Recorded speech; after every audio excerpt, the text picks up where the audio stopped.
Bienvenidos a una nueva edición de Informe Diario. Mi nombre es Carla Chocano. Es momento de revisar los titulares de hoy.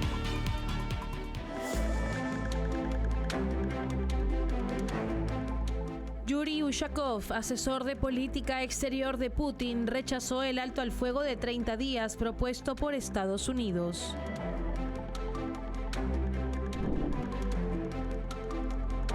La empresa estatal rusa Gazprom enfrenta su mayor crisis en décadas tras la drástica caída de sus exportaciones de petróleo y gas a Europa.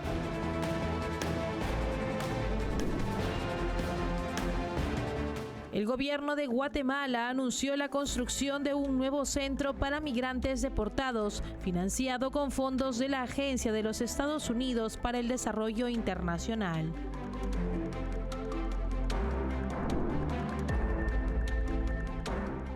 En Colombia, mientras el presidente Gustavo Petro busca desestabilizar el orden institucional con su propuesta de consulta popular, un ataque atribuido a las disidencias de las FARC dejó al menos 5 militares muertos en el departamento del Cauca.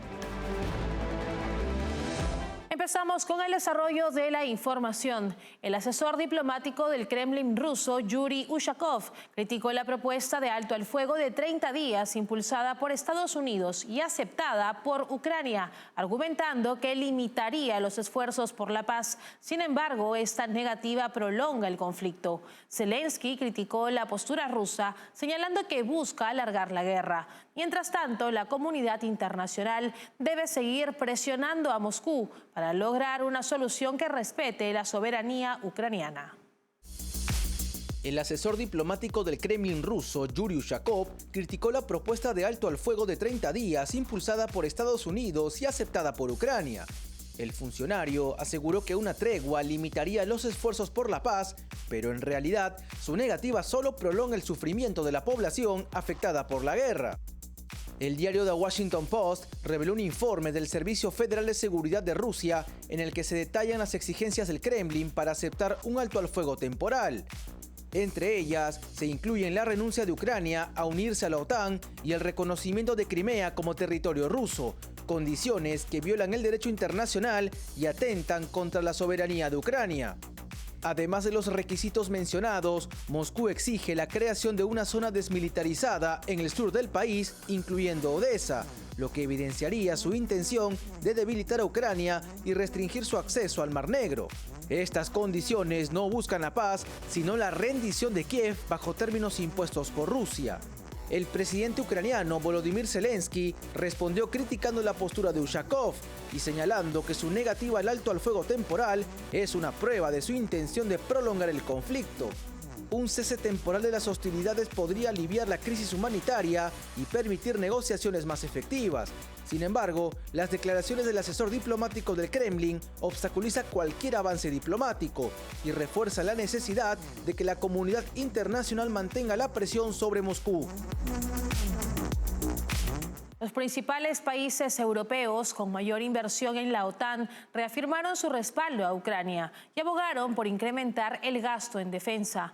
En una reunión en París, los ministros de Defensa de Francia, Alemania, Reino Unido, Italia y Polonia coincidieron en la urgencia de mantener el apoyo militar a Kiev frente a la agresión rusa. El ministro francés Sébastien Lecornu destacó que la primera garantía de seguridad para Ucrania es su propio ejército, subrayando la importancia de continuar con el envío de armas y asistencia militar. Además, reveló que una quincena de países europeos están dispuestos a participar en una eventual misión de paz en territorio ucraniano. La reunión también dejó en claro la necesidad de fortalecer la defensa del continente. El británico John Healey confirmó que sus aliados acelerarán la formación de una coalición de voluntades para brindar garantías de seguridad a Ucrania en caso de un eventual alto el fuego.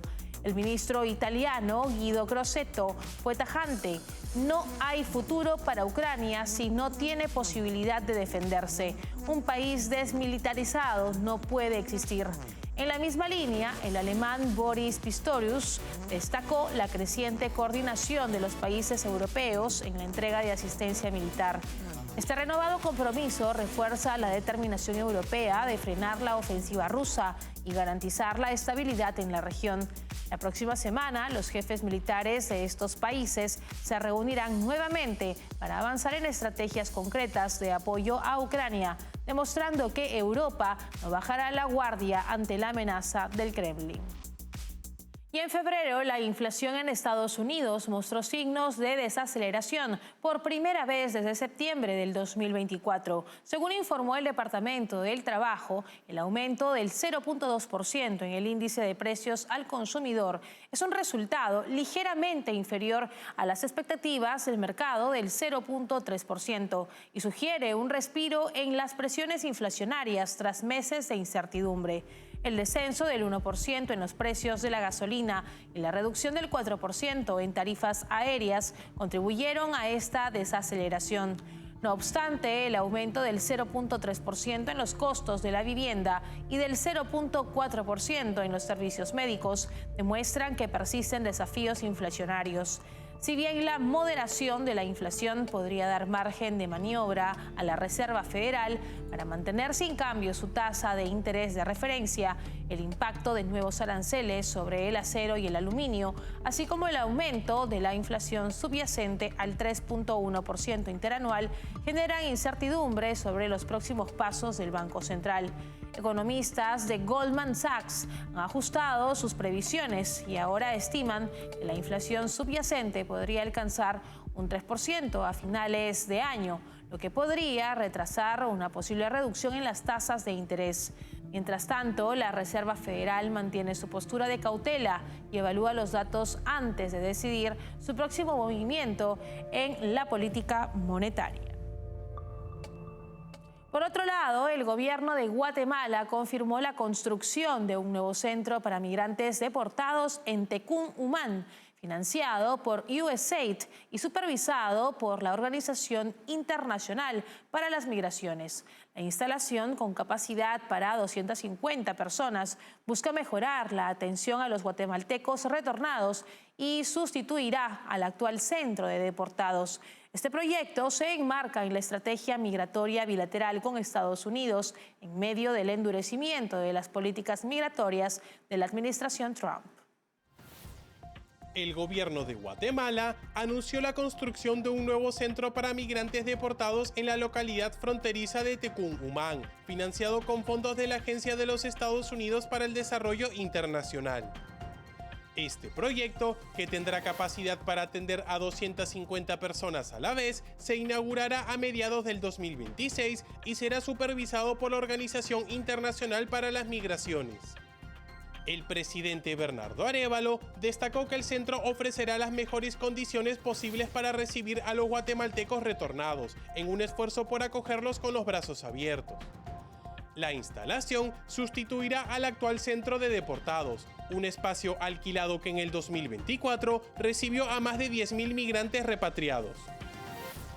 El financiamiento del centro proviene de una asignación de $2 millones realizada por USAID en el 2020, antes de los recortes masivos aplicados por la administración de Donald Trump, que redujo en más de un 80% los fondos para programas de desarrollo en América Latina.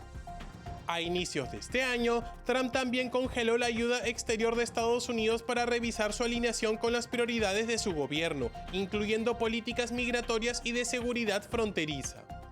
El nuevo centro se enmarca en la estrategia de cooperación migratoria entre Guatemala y Estados Unidos, que ha convertido al país centroamericano en un punto clave para la deportación de migrantes de distintas nacionalidades, alineándose con la política de endurecimiento migratorio de la administración Trump.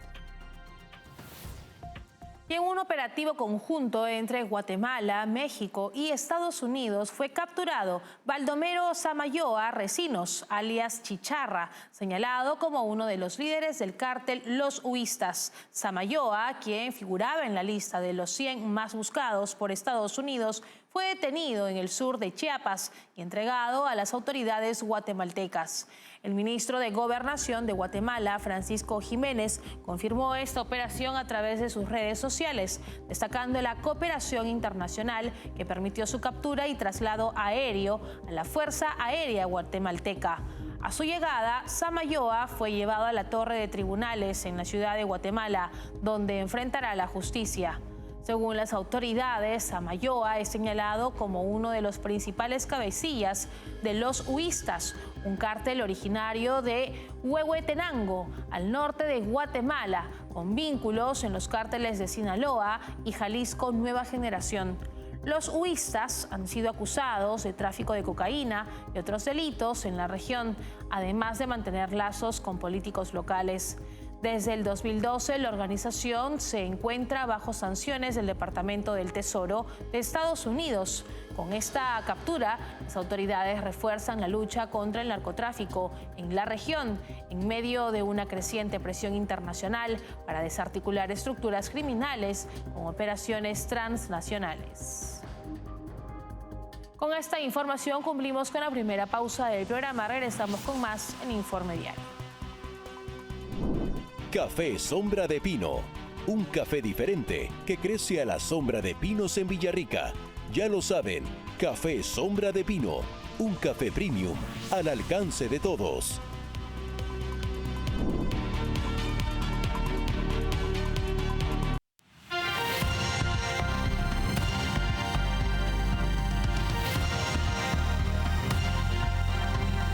Estamos de regreso en Informe Diario.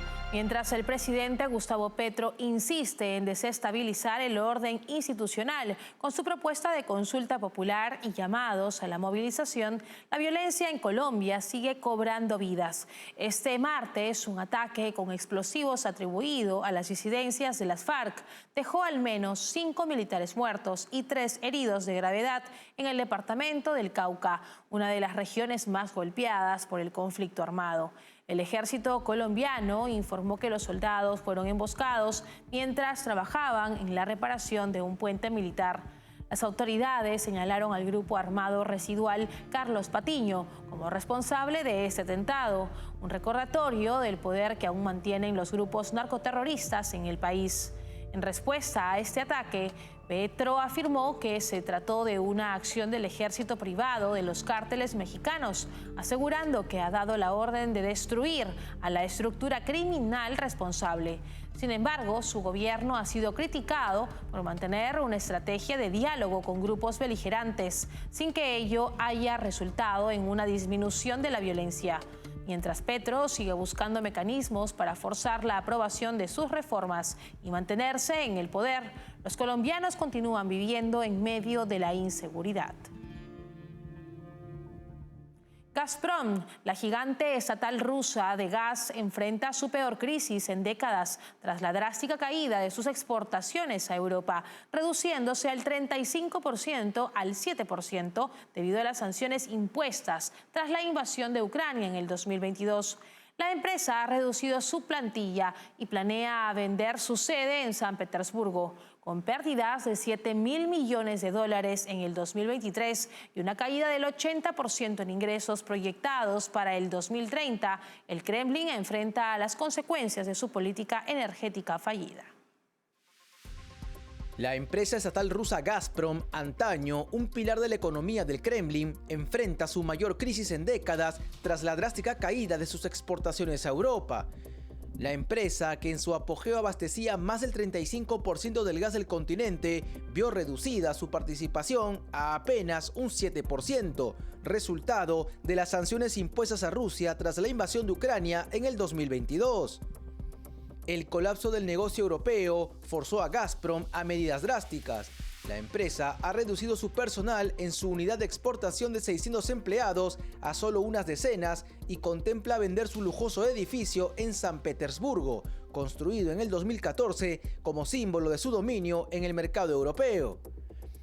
Además, se espera un recorte de 1.500 empleados en su sede central. Los planes del Kremlin para redirigir sus exportaciones a China han demostrado ser insuficientes. A pesar del aumento en las ventas a Beijing, las infraestructuras actuales no pueden absorber la producción que antes se destinaba a Europa.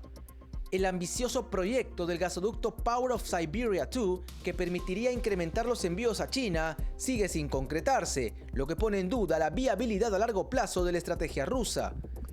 Mientras Gazprom se enfrenta a pérdidas millonarias, 7.000 millones de dólares en el 2023 y a una caída del 80% en sus ingresos proyectados para el 2030, el Kremlin descubre que su chantaje energético contra Europa ha terminado siendo nocivo para sus propios intereses.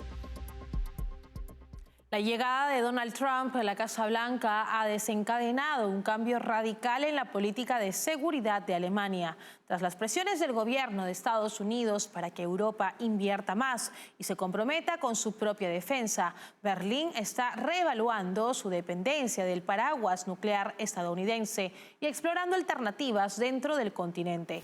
El gobierno entrante de Friedrich Merz ha dejado claro que Alemania debe avanzar hacia una mayor independencia en defensa, incluyendo la posibilidad de un acuerdo de disuasión nuclear con Francia y el Reino Unido. Este giro representa un cambio significativo respecto a gobiernos anteriores que tradicionalmente han evitado abordar la cuestión nuclear europea, según informó el medio Foreign Policy. Desde la invasión rusa a Ucrania, el apoyo público en Alemania a mantener armas nucleares en su territorio ha crecido. Berlín ya había firmado un acuerdo con Estados Unidos para adquirir aviones F-35, asegurando su capacidad de desplegar las bombas nucleares estadounidenses almacenadas en la base de Büchel. Sin embargo, la creciente incertidumbre sobre el compromiso de Washington con la seguridad europea ha llevado a Berlín a considerar una mayor autonomía. La estrategia de Merz incluye un plan de cooperación nuclear con Francia y el Reino Unido, similar al sistema de disuasión compartida de la OTAN, pero bajo control europeo. Aunque existen obstáculos políticos y estratégicos, el cambio de postura refleja el reconocimiento de que Europa debe prepararse para defenderse por sí misma en caso de que Estados Unidos opte por desvincularse. Cumplimos con una nueva pausa comercial. Regresamos enseguida con lo último. Café Sombra de Pino. Un café diferente que crece a la sombra de pinos en Villarrica. Ya lo saben, Café Sombra de Pino. Un café premium al alcance de todos.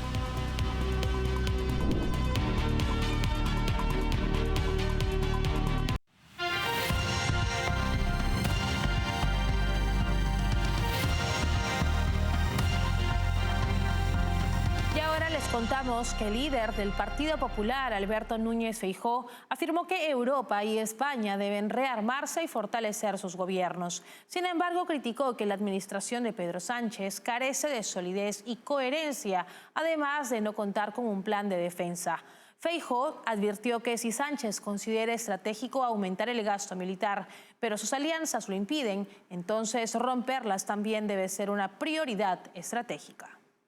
Europa tiene que rearmarse. España debe hacerlo también. Y al tiempo cada Estado tiene que fortalecerse con gobiernos sólidos y coherentes, imprescindibles para un tiempo decisivo. Y en este sentido, también le he transmitido al presidente del Gobierno que, en mi opinión, tristemente no ocurre ni lo uno ni lo otro.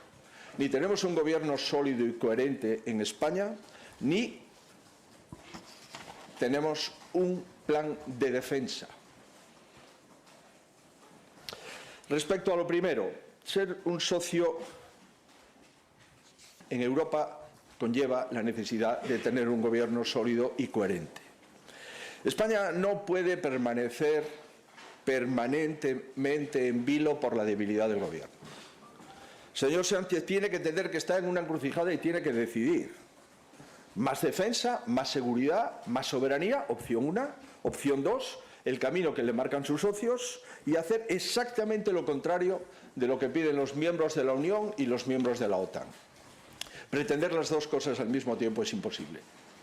Si para Sánchez aumentar el gasto militar y defender la seguridad es una necesidad estratégica, y verbalmente me ha dicho que sí, las alianzas que ha tejido se lo impiden. Entonces, poner fin a estas alianzas también es una necesidad estratégica para España. Esta es mi opinión.